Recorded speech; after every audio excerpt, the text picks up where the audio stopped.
મોટા સમાચાર મળી રહ્યા છે। કોંગ્રેસના નેતા ગુરુદાસ કામતે રાજકારણમાંથી સંન્યાસ લીધો છે। ગુરુદાસ કામતે પ્રાથમિક સભ્ય પદેથી રાજીનામું આપી દીધું છે।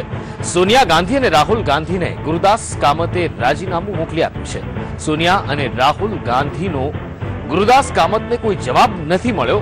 ગુરુદાસ કામત કેન્દ્રીય મંત્રી, ગુજરાતના પ્રભારી પણ રહી ચૂક્યા છે। રાજકારણમાં એક મોટા સમાચાર કહી શકાય અને ખાસ કરીને કોંગ્રેસ માટે એક ઝટકા સમાના સમાચાર છે કે ગુરુદાસ કામતે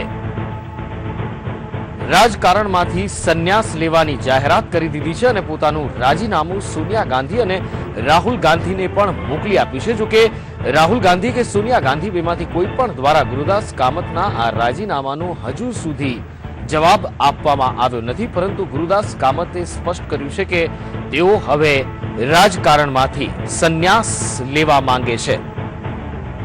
ઉલ્લેખનીય છે કે ગુજરાતના પ્રભારી પણ ગુરુદાસ કામત કોંગ્રેસ પક્ષ માટે રહી ચૂક્યા છે, તો સાથે જ કેન્દ્રીય મંત્રી પણ કોંગ્રેસની સરકારમાં ગુરુદાસ કામત રહી ચૂક્યા છે।